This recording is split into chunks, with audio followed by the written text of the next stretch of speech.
Welcome to today's CT Style Express. I'm Rachel Lutzker. For most people, your mortgage is one of the largest monthly payments that you have to make. And as retirement approaches and your earnings may change, you'll need to consider what to do about that mortgage. So should you pay it off before you retire? And what about credit card debt? These are all very important questions as you approach retirement. We're here with Ben Fuchs, certified financial planner and founder of Fuchs Financial.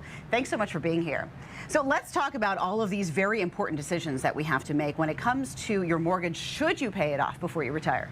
So I think this is a tough one. I mean, if you were looking at 1985, everybody said pay off your mortgage as soon as you possibly can, get rid of that debt. And I think now we're in a different ballgame. You know, mortgage rates recently went to their highest. They're almost at 7% as of, mid-October. And you may be sitting there with a 3.5% mortgage.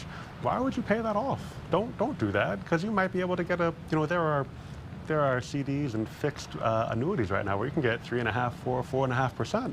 Why would you pay off something where you're only borrowing 2.5% or 3%? So you want to be careful with some of that debt and some of that old knowledge that really doesn't work the same way in today's world.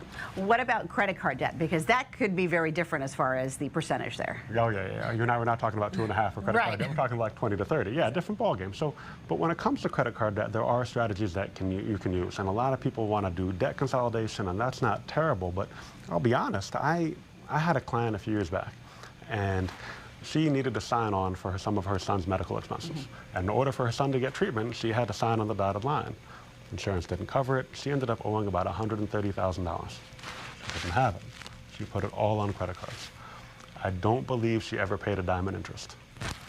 How is that possible? Great question, Rachel. Thank you so much for asking. I'm still processing that one. So what she did was that every 12 to 18 months, she transferred, and she probably had 8 different credit cards. She would transfer into a zero balance interest credit card game every single 12 to 18 months, and she was on top of it. Now, a lot of people aren't on top of it. That's why they offer these things. They're hoping that you don't offer it, right? That you don't stay on top of it.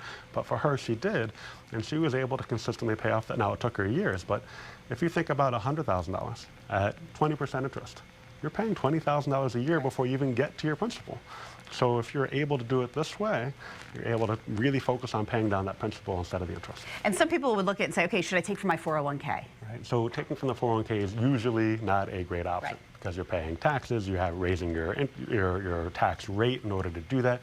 But in certain circumstances, if you don't have a lot of other options, if you have bad credit, you can't do that other option that we talked about, you may want to consider taking a loan from your 401k. At least that way it's not taxed and you're paying yourself back. But you do hurt your future growth in the long run, so be wary of that. A lot of questions that people may have, and you do offer a free consultation. We offer free consultations. We can do 15-minute phone calls. We can do hour consultations on Zoom or in person. But, go visit our website, fuchsfinancial.com. We're pretty easy. We're pretty laid back. But we're happy to talk to you and help you however we can. Wonderful. Ben, thank you so much. And of course, to learn more, visit fuchsfinancial.com. Thank you for joining us for today's CT Style Express. I'm Rachel Lutzker. We'll see you next time.